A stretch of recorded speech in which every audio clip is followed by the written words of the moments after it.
무궁화 나.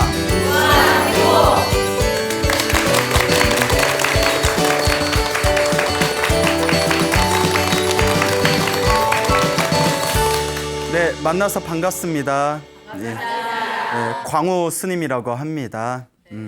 우리가 살다 보면, 참 인생 살다 보면 좋은 일이 생길 때도 있고 안 좋은 일이 생길 때도 있지 않습니까? 네. 그래서 이제 사람이라는 그 어떤 감정이, 사람의 감정이라는 것이 좋은 일은 내가 다 이렇게 포용하고 싶고 또 나쁜 일은 피하고 싶은데 사실 피한다고 그게 피해지는 것 같지는 않습니다. 그렇죠? 네. 그래서 저희 불교에서도 대답이 참 너무 우렁차서 좋네요.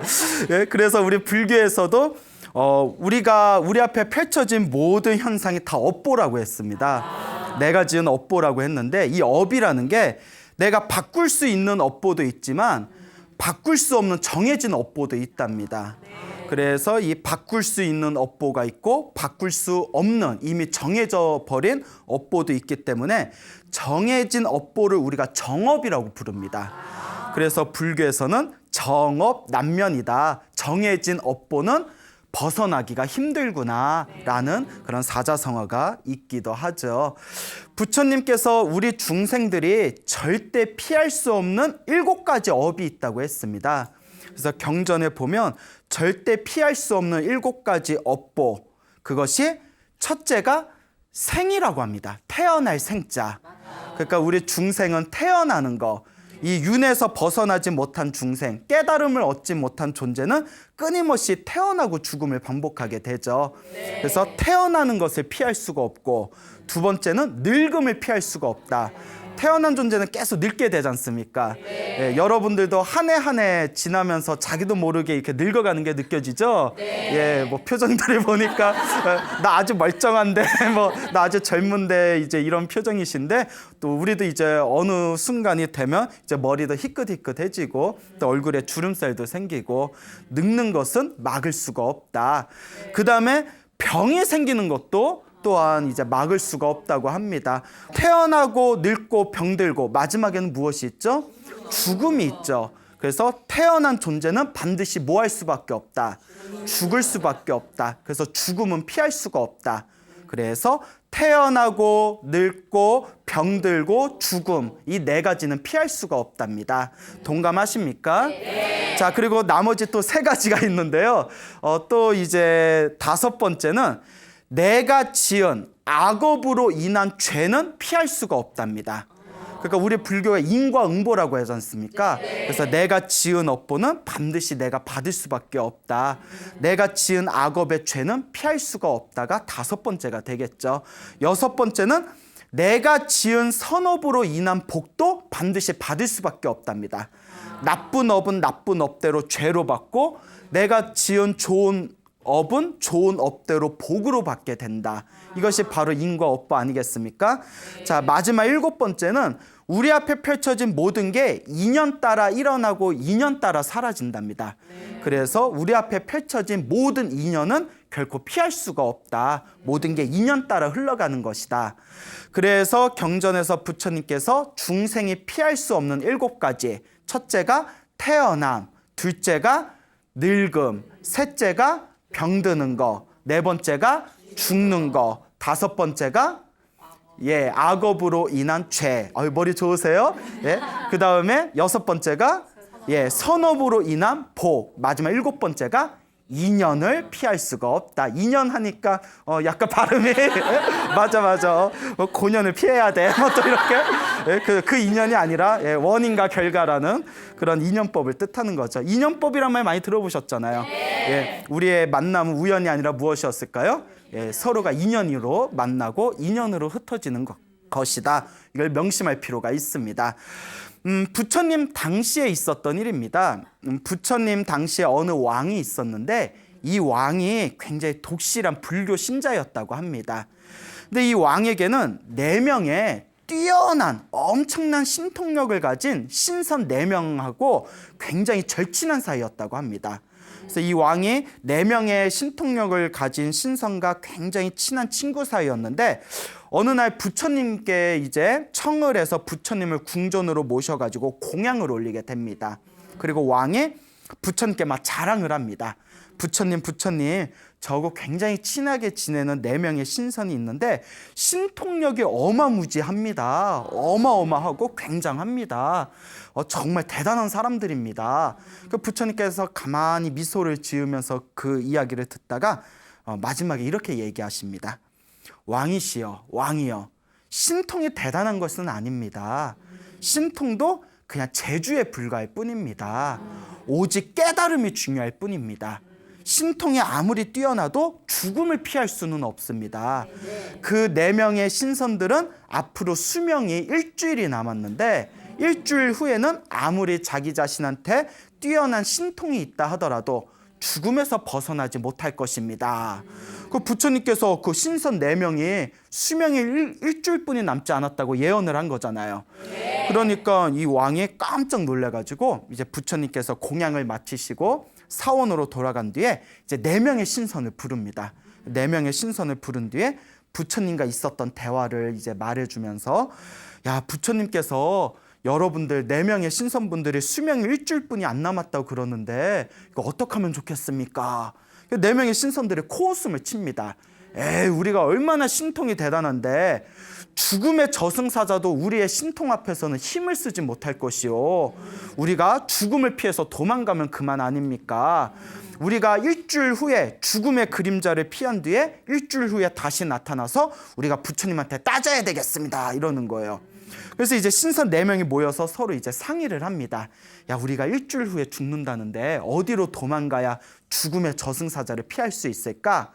그래서 신선 한 명은 나는 깊은 산속에 가서 숨을 거야. 깊은 산속에서 나무 틈에서 이렇게 숲속에 숨어 있으면 죽음도 나를 찾을 수가 없을 거야. 이렇게 이제 이야기를 하고, 2번째 신선은 나는 먼 바닷속에 숨을 거야. 바닷속에 숨어 있으면 바다는 넓고 넓어서 죽음이 결코 나를 찾지 못할 거야. 이렇게 이야기를 합니다. 가만히 듣다 보면 좀 순진한 것 같아요, 얘네들이. 뭐 여튼 저 책에 나온 대로 이제 말씀을 드리자면, 근데 저도 보면서 이 사람들 참 순진하다. 신통력은 대단한지 모르겠는데 전신 역량은 초등학생보다 좀 못한 것 같다. 자, 이제 3번째 신선은 나는 하늘 위로 구름 속에 숨어 있을 거야. 이제 신통력이 있으니까 하늘의 구름 속에 숨어 있으면 이제 저승에 죽음의 저승사자도 나를 발견할 수 없을 거야. 이렇게 이제 이야기를 합니다. 마지막 4번째 신선은 사람들 틈 속에, 사람들이 많은 시장 속에, 사람들 틈 속에 숨어 있으면 사람들이 많으니까 얼굴이 헷갈려서 죽음의 저승사자가 아마 나를 찾지 못할 거야. 그러니까 나는 사람들이 인산인해를 이루고 있는 시장 한가운데 숨어 있을 거야. 이렇게 서로 상의를 하게 됩니다. 그래서 이 4명의 신선이 자기들이 이제 상의한 결과를 왕에게 이야기해 준 뒤에 우리가 일주일 동안 숨어 있을 테니까 일주일 후에 우리 봅시다. 이러면서 이제 서로 이제 작별 인사를 나누게 되죠. 그리고 일주일이 지났습니다. 딱 일주일이 지났는데 어느 날 왕 앞에 신하가 하나 찾아옵니다. 신하가 딱 찾아오면서 왕이시여 보고 드릴 게 있습니다.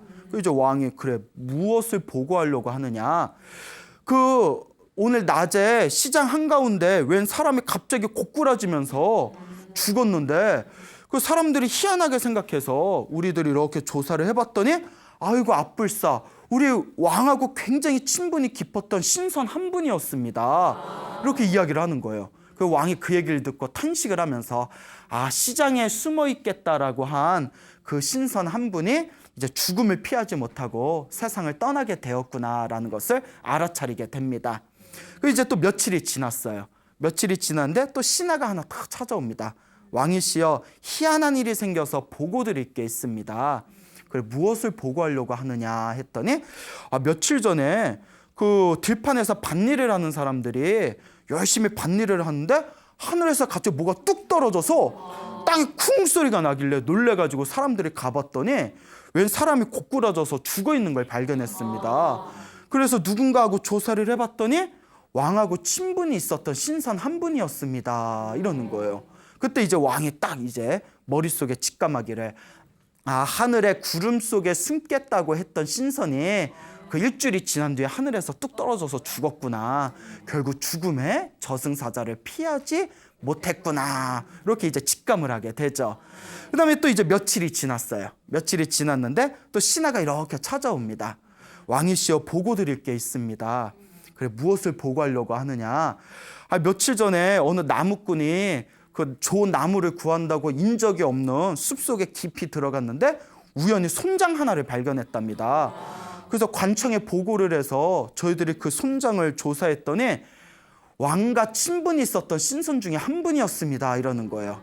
그러니까 딱 왕이 직감하기를 어디에 숨겠다고 했던 산속에, 숲속에 깊이 숨어 있겠다고 했던 신선이 목숨이 다해서 결국 죽음을 피하지 못하고 세상을 떠났구나라는 걸 느끼게 되었죠. 이제 마지막 몇 명 남았죠? 다 기억하시네요. 예. 자, 이제 한 명이 남았죠.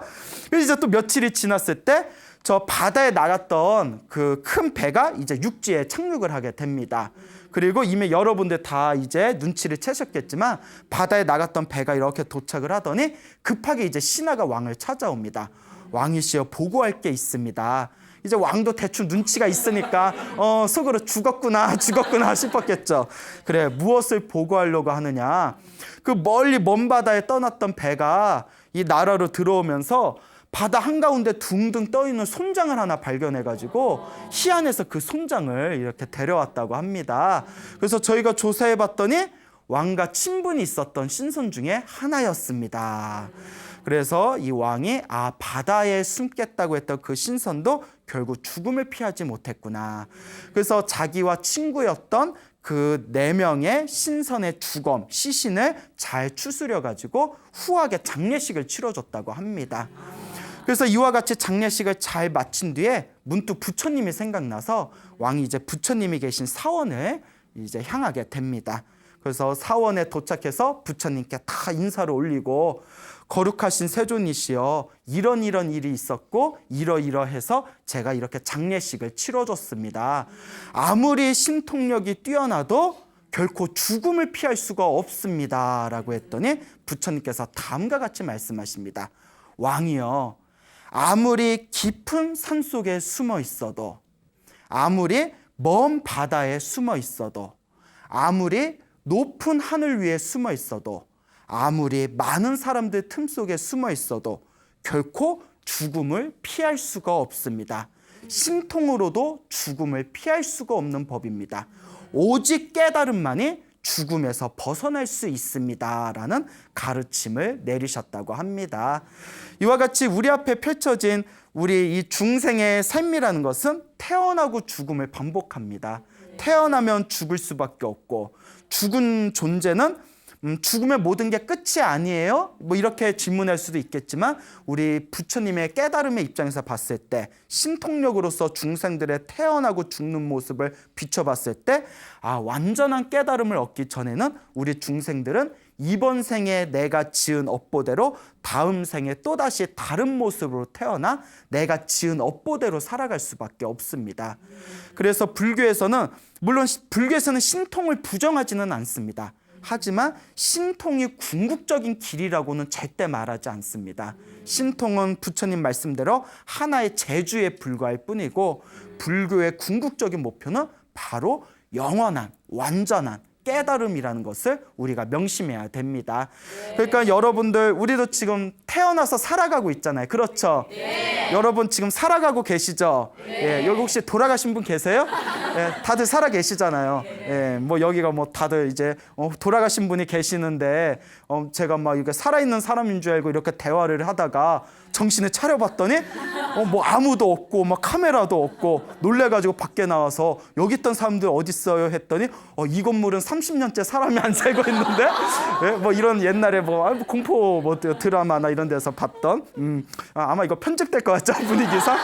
자, 어쨌거나 자, 이와 같이 우리 앞에 펼쳐진 삶이라는 것은 언젠가 죽음을 맞이할 수밖에 없습니다.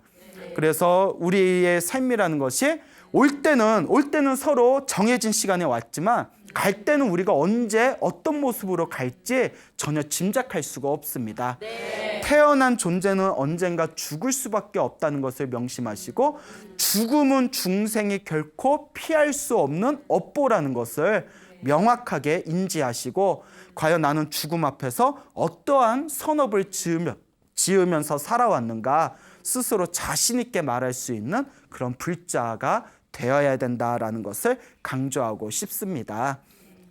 자, 그래서 불교에서는 자기가 지은 업이라는 것은 결코 피할 수가 없다라는 말씀을 드렸는데, 그 부처님 당시에 부처님의 위대한 제자분들 중에서 목련존자라고 계셨습니다. 이제 목련이라는, 목건련이라고도 불리운 목련이라는 스님이 계셨는데, 부처님의 위대한 제자분들 중에서 신통제일이라고 불렸다고 합니다.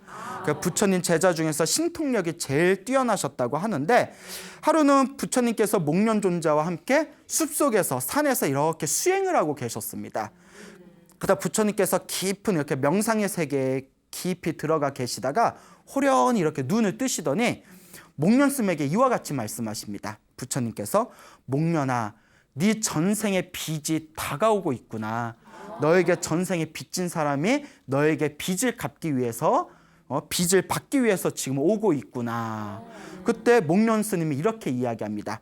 부처님, 저에게 빚을 받기 위해서 오는 사람이 만약에 동쪽에서 오면 저는 신통력으로 서쪽으로 날아갈 것이고, 만약에 북쪽에서 찾아오면 저는 신통력으로 남쪽으로, 허공으로 날아갈 것입니다.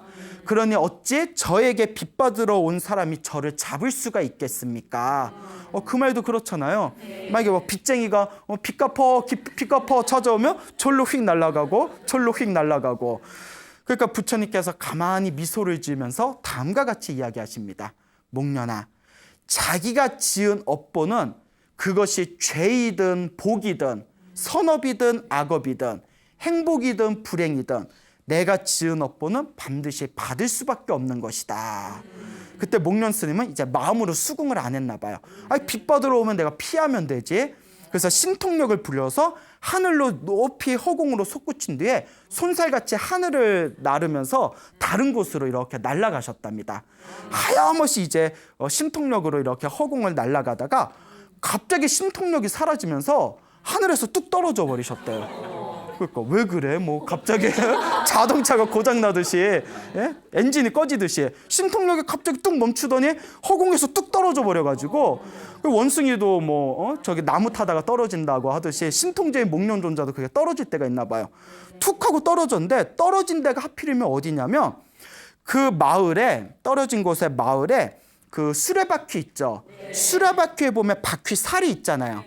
바퀴 살을 만드는 노인의 집에 떨어지게 됩니다. 그러니까 낮에 그 노인이 이제 먹고 살려고 수레바퀴에 바퀴살을 열심히 만들고 있는데, 하늘에서 웬 사람이 뚝 떨어지니까, 목련스님이 뚝 떨어지니까 이 할아버지가 귀신인 줄 알고, 그렇죠? 여러분들 막 열심히 일하고 있는데 하늘에서 누가 뚝 떨어지면 이게 사람이야 귀신이야 놀라지 않겠습니까?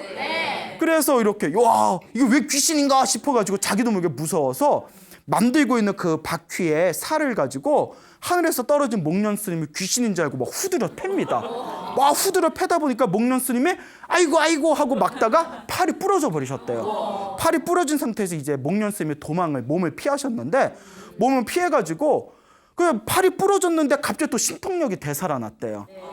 그래서 이제 그 팔이 부러진 채 이제 신통력으로 다시 부처님이 계신 곳으로 이제 다시 돌아옵니다. 그래서 째뚝째뚝거리면서 부처님한테, 부처님, 제가 허공에서 하늘을 날아다니다가 갑자기 신통력이 떨어지더니 하늘에서 이게 뚝 떨어져서 바퀴살을 만드는 노인에게 두들겨 맞아서 팔이 부러져 버렸습니다. 이게 무슨 인연입니까? 하니까 부처님께서, 보라, 아무리 신통이 뛰어나도 그대가 지은 빚은 반드시 갚을 수밖에 없지 않은가. 그러니까 이거 우리가 어떻게 생각해 보면, 차라리 가만히 있었으면 팔이 부러졌어요, 안 부러졌어요? 안 부러졌죠. 그런데 누가 찾아온다는 얘기를 듣고 내가 피하면 되지 해가지고 피하다가 똑 떨어진 데가 어디예요? 그 할아버지 집에 떨어져서 팔이 부러진 거잖아요. 그러니까 받을 수밖에 없다는 거예요.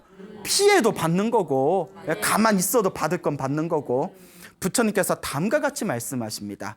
목련아, 머나먼 과거 전생에 저 바퀴살을 만드는 노인과 목련, 그대는 부자지간이었다. 아버지와 아들 집안이었다. 그런데 저 바퀴살을 만들던 노인의 아버지였고 목련이요, 그대는 그 노인의 이제 아들이었는데 하루는 둘이 감정이 격화돼 가지고 크게 이렇게 말싸움을 하게 되었다는 거예요. 크게 막 말싸움을 하다가 아들이었던 목련 존자가 머나먼 전생에 아들이 갑자기 화가 나가지고 뭐라고 이제 말을 했냐면, 저놈의 늙은이를 두들겨 패가지고 뼈를 부러뜨리면 내가 여한이 없을 텐데 하고 부모님에 대해서 엄청난 구업을 지은 겁니다. 부모님에게 효도는 하지 못할 만저 자기를 낳아준 아버지에게 그와 같이 악담을 한 그 과보에 의해서 이번 생에 무엇이 부러지게 된 거다? 뼈가 부러지게 된 거다라는 말씀을 하셨다고 합니다. 이와 같이 자기가 지은 업은 반드시 자기가 받을 수밖에 없기 때문에 모름지기 수행을 하는 수행자는 항상 몸가짐을 조심해야 되고, 항상 이 입에서 나오는 말을 조심해야 되고, 항상 자신의 생각을 잘 다스려야 된다라는 그런 법문이 경전에 나옵니다. 이와 같이 내 앞에 펼쳐진 이 업보라는 게 결국 내가 지은 내가 당연히 받을 수밖에 없는 하나의 빚이었다는 것이죠. 그래서 우리 불교에서는 이런 이야기들을 통해서 아무리 신통력이 뛰어나도 무엇에서 벗어날 수가 없다? 자신이 지은 업보에서 벗어날 수가 없다고 합니다. 자, 그러면 이 업보라는 것을 우리가 어떻게 해야 이것을 우리가 녹여내고 소멸하고 내가 지은 업에서 벗어날 수 있을 것인가? 결국은 수행의 힘이라는 것이죠. 오로지 수행만이 내가 지은 업보를 완연히 벗어나고 이겨낼 수가 있다는 것을 우리 불자들이 명심을 해야 됩니다. 부처님 당시에 있었던 일입니다. 부처님 당시에 어느 큰 부자가 있었다고 합니다. 엄청난 큰 부자가 있었는데 이 부자는 모든 걸 다 갖췄지만 한 가지 갖추지 못한 하나가 있었다고 합니다. 아들이 없었대요. 그리고 부처님 당시에 인도사회는 굉장히 극심한 남존여비 사상이었다고 합니다. 그래서 이제 딸을 많이 낳아도 딸에게는 재산을 물려줄 수가 없고 오로지 아들에게만 재산을 물려주는 그런 굉장히 좋지 못한 제도가 있었나 봐요. 자, 그러니까 이제 항상 아들 하나 남는 게 소망이었는데 그 어느 날 그 자기에게 젊은 부인이 있었는데 부인이 드디어 애를 갖게 된 거예요. 애를 딱 갖게 되었을 때 자기가 모시고 있던 외도를 찾아가게 됩니다. 외도라는 것은 불교 이외의 종교를 외도라고 합니다. 그래서 바깥 외자에 길도자 해서 불교 이외의 종교를 바깥에 도다 해서 외도라고 부르죠. 자기가 모시던 외도의 스승들을 찾아가서 제 부인이 아이를 가졌는데 제가 너무나 아들을 낳고 싶습니다. 이 아이가 아들이겠습니까? 딸이겠습니까? 질문을 던지게 되는데 이 외도들이 딸입니다 이렇게 예언을 한 거예요. 그러니까 이 아들을 원하던 이 부자가 굉장히 이제 가슴으로 상심을 하게 됩니다. 아들 낳고 싶은데 딸이래. 막 여기 여성분들이 많은데 기분 안 좋으시겠어요? 그 시대 때는 좀 그랬잖아요. 자, 그러니까 너무나 이제 마음으로 상심을 하니까 옆에 이제 친하게 지내는 사람이 찾아와서 왜 외도들한테 왜 물어보냐? 저기 이 지방에 가까운 사원에 부처님이 지금 계시는데 부처님께서는 모든 걸 다 꿰뚫어 보고 계시니 부처님께 찾아가서 여쭈어봐라. 그래서 이 부자가 그 얘기를 듣고 부처님께 찾아갑니다. 그래서 다 부처님께 절을 올린 뒤에 제가 평소에 아들을 너무나 원했는데 이번에 제 젊은 부인이 애를 가지게 되었습니다. 아들이겠습니까? 딸이겠습니까? 딱 질문 던졌을 때 우리 부처님이 뭐라고 대답하셨을까요?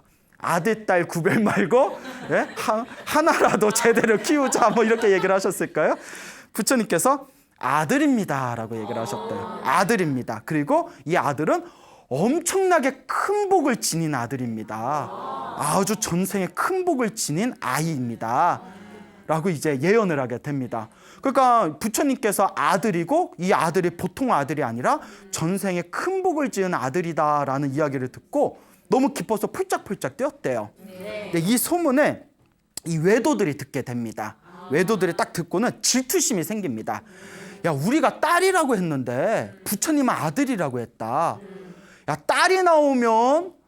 만약에 딸이 태어나게 되면 우리의 입지가 더 높아지겠지만 부처님 말대로 아들이 나오면 우리 입장이 얼마나 창피해지겠냐.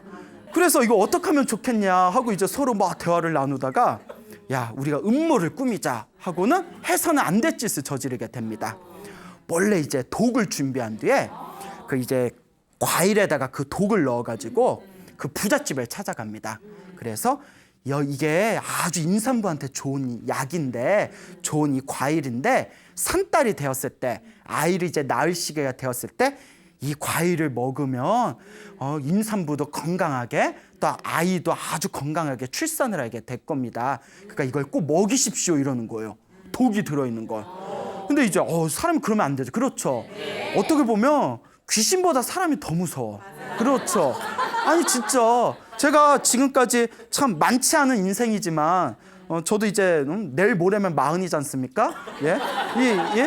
제 인생의 반을 살아오면서 사람 때문에 죽었다는 얘기는 많이 들어봤지만 귀신 때문에 죽었다는 얘기는 참 못 들어봤어요. 그리고 어떻게 보면 귀신보다 사람이 더 무서워요. 아니 어떻게 종교인이라는 사람이 어떻게 그 자기네들의 입장이 난처해질까 봐 임산부한테 독이 들어있는 과일을 줍니까? 사람 참 무서워요. 그러니까 요 부자는 그 자기들 모시던 외도들이 이제 생각해서 준 건 줄 알고 아이고 고맙습니다 고맙습니다 하면서 그 산딸이 되었을 때 부인한테 내가 모시던 분들이 이거 임산부한테 좋은 거라고 준 거니까 먹어 어서 먹어 2번 먹어 막 이러면서 이렇게 먹였는데 먹고 죽어버린 거예요. 네, 임산부가 죽어버렸어요. 딱 죽어버리니까 난리가 난 거예요. 막 그 장자도 어떻게 내 사랑하는 부인이 이렇게 죽을 수가 있니 없니, 하늘은 나에게 왜 이런 시련을 주시니 많이, 왜 죽어야 되니 많이, 막 이러면서 난리가 났을 때 외도들이 지들이 사고 쳐놓고 거리에 나와서 뭐 홍보를 합니다. 뭐라고 하냐면 보라, 부처님께서 저 부자의 아내를 가리켜서 분명히 아들을 낳을 거라고 했는데, 아들을 낳을 거라 예언했는데 아들은커녕 부인까지 목숨을 잃고 말지 않았냐. 부처님이 무슨 영험이 있냐. 부처님도 저렇게 모자른 얘기를 한다. 부처님이 무슨 영험이 있냐 이러면서 거리에서 막 부처님을 비방하는 광고를 하게 됩니다. 우리 입장에서도 내가 모시던 그런 어떤 스승님이 있는데, 부처님인데 부처님한테 부처님 제 아내가 아이를 가졌는데 아들일까요 딸일까요? 아들을 낳는데 아들이 참 복이 많겠구나 해서 부처님 말씀만 믿고 있었는데 자기 아내가 그 아이를 낳지도 못한 상태에서 갑자기 죽어버리면 솔직히 우리라고 해도 부처님에 대해서 좀 믿음이 떨어질 수 있지 않겠습니까? 네. 예, 여러분들 충분히 그러고도 남을 것 같아요. 예, 자 이제 농담이고요. 그러니까 너무나 가슴에 이제 상처를 받아가지고 이제 이 부자도 이제 망연자실하게 이제 집에 있다가 이제 그래도 사랑하던 아내니까 화장 준비를 합니다.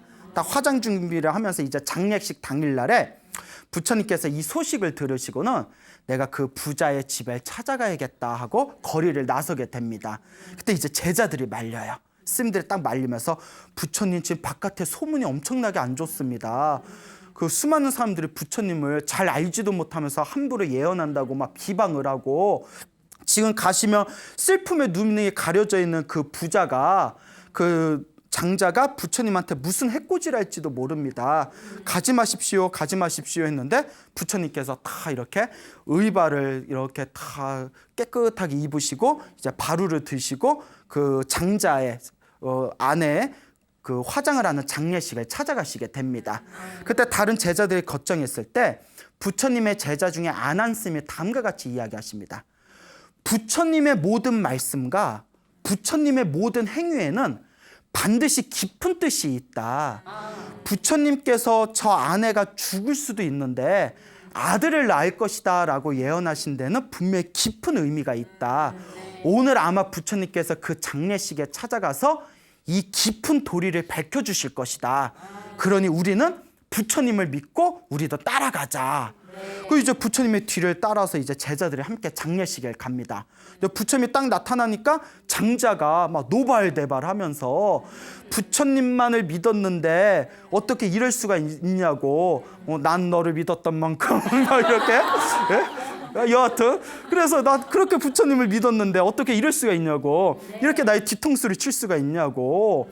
아들을 낳을 거고 아들이 엄청나게 복이 많을 거라고 했는데 아들이 태어나기는커녕 오히려 내 아내가 이렇게 아들을 낳기도 전에 죽지 않았냐고 울며 불며 막 부처님한테 한탄을 하니까 부처님이 다음과 같이 말씀하십니다. 장자여, 장자여. 부처님은 모든 부처님의 말씀에는 허망한 것이 없다. 고로 부처님이 아들을 낳은다고 하면 아들을 낳는 것이다 라고 이야기를 하십니다. 야, 이 뜬금없는 자신감. 그렇잖아요. 아니, 아들을 낳는다고 했는데 애도 못 낳는데 임산부가 죽었는데 부처님은 허망한 말을 하지 않는다. 부처님의 아들 낳는다 하면 낳는 것이다. 보라, 낳을 것이다. 그러니까 이거 정말 뜬금없잖아요. 그 순간 그 화장터에 그 부인이 누워있는 나무에 불을 붙이고 화장터에 그 불이 확 그 부인의 몸을 덮치려는 순간에 갑자기 배가 뻥 하고 터지면서 거기서 살아있는 아이가 딱 태어나게 되더랍니다. 뭐 공포 영화야? 우리 그 공포 영화 보면 옛날에 20, 30년 전에 기억나세요? 그 공포 영화? 저도 그게 생각나더라고요. 아이가 그거 간혹 그런 경우가 있답니다. 전쟁터, 저도 자료를 본 적이 있는데요.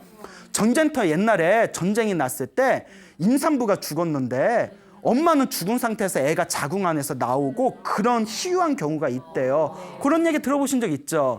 예, 없어요? 오늘 들었으니까 있는 거예요. 그냥 예 하면 되지 아니요 또 이런. 오늘 아마추어들 내려왔나 봐. 예? 자, 이제 웃자간 말이고요. 자, 어쨌거나 그 배가 뻥 터지면서 엄마 뱃속에서 아이가 딱 태어났는데 불 속에서 태어난 그 아이의 모습이 마치 연꽃, 빨간 연꽃에서 태어난 것과 같이 그런 어떤 신비한 모습을 보였답니다. 그때 아버지도 놀라고 옆에 있던 사람들도 놀라고 부처님이 어떻게 당하나 구경한 그 외도들도 놀라고 하늘도 놀라고 땅도 놀라고 아이도 얼떨결에 놀라고 태어나긴 태어났는데 왜 이렇게 뜨거워? 자, 이런 상황에서 이게 어떻게 보면 굉장히 슬픈 이야기인데 전혀 슬프지가 않네요. 하여튼 이런 상황에서 부처님께서 보라, 아들이 태어났다 하면서 당시 옆에 있는 제자에게 저 불길 속에서 저 아이를 데려오너라.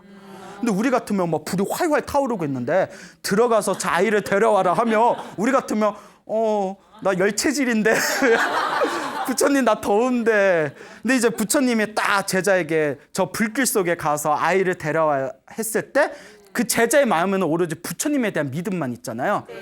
부처님이 불을 가리키면서 데려와라 했으면 분명히 깊은 뜻이 있는 것이다 하고 제자가 아무런 두려움도 없이 불길 속에 들어갑니다. 우리가 불자라면 이 정도 믿음은 있어야 돼요. 부처님이 불길 속에 들어가 하면 이렇게 들어갈 믿음이 있어야 돼요. 여러분 있어요, 없어요? 에이, 없는 거 뻔히 아는데. 자, 어쨌거나 불길 속에 들어가서 아이를 딱 안고 나왔을 때 그 불길 속에 마치 시원한 바닷물과 같이 느껴졌답니다. 예, 부처님의 가피죠. 그래서 부처님의 제자가 아이를 불길 속에서 다 데리고 나와서 부처님께 딱 이렇게 아이를 이렇게 내미니까 부처님이 그 아기를 살펴시 안아줍니다. 그때 옆에 있는 외도들이 놀래가지고 부처님을 비방하기 위해서 저는 요술이다, 저런 거에 속으면 안 된다 이러니까 그 모습을 보면서 감동을 받은 이 아버지, 이 부자가, 이 장자가 그 외도들한테 화를 냅니다. 저게 요술이든 말든 그대들은 저렇게도 못하지 않느냐. 부처님이 말씀하신 대로 비록 내 아내는 이렇지만 내 아이가 태어나지 않았느냐. 그러면서 부처님께 다 가서 3배의 절을 올립니다. 그때 부처님께서 그 아이를 아버지에게 다 이렇게 건네주면서 다음과 같이 이야기하십니다. 장자여, 모든 것은 전생에 지은 업보다 내가 전생에 지은 죄업으로 인해서 내가 전생에 지은 악업이 있다면 아무리 안전한 곳에 있어도 내 생명은 위협을 받게 될 것이다. 하지만 내가 전생에 지은 복이 많고 내가 전생에 지은 선업이 많다면 설사 독약과 불꽃이라고 하더라도 불길 속에서도 나를 결코 해치지 못할 것이다. 이 불길 속에서 이 아이가 태어나고 요 불 속에서도 이 불꽃 속에서도 아이가 다치지 않은 것은 오로지 이 아이가 전생에 지었던 선업의 힘이다. 이거는 부처님이 내가 부린 신통력이 아니다. 모든 업은 내가 지은 업은 내가 받는 것이다 라고 말씀을 하시면서 그 아기를 아버지에게 건네줍니다. 자, 부처님께서 분명히 그 아버지에게 예언을 했습니다. 하지만 아내에 대해서는 얘기하지 않았습니다. 그렇죠. 너 그대 부인이 건강하게 아이를 낳을 것이다 라든가 그대 부인이 오래 살 것이다 이런 말씀 하셨어요, 안 하셨어요? 안 했죠. 오로지 하나, 그대는 아들을 얻게 될 것이다. 그리고 아들은 전생에 엄청나게 복을 많이 지은 훌륭한 아이이다. 그리고 비록 그분의 그 장자의 아내이자 그 아이의 어머니는 비록 일찍 세상을 떠났지만 결국 그 속에서도 아들은 결국 태어났습니까? 안 태어났습니까? 태어났죠. 그 부처님께서 분명히 이 아이는 복이 많다고 하셨습니다. 그렇죠. 얼마나 복이 많으면 불꽃 속에서도 몸이 다치지 않고 불길조차도 그 아이를 상하게 하지 않고 안전하게 불꽃 속에서도 태어날 수 있었다는 것 자체가 전생에 엄청나게 복이 많은 거죠. 다만 여기에 제가 딴지 하나를 걸자면 근데 엄마 복은 없었나 보다. 네, 그렇죠. 엄마 복은 없었나 보다. 근데 사람이 그래요. 사람이 살면서 모든 복을 다 가지고 있을 수는 없습니다. 보면 뭐 재복이 많은 사람은 뭐 건강복이 좀 부족하다든가 뭐 또 건강복이 많은 사람은 대신 뭐 조금 뭐 공부복이 좀 없다든가 뭐 공부복은 굉장히 많은 사람이 막상 회사에 들어가면 뭐 회사복은 없다든가 이렇게 각자 가지고 있는 복이 다 틀립니다.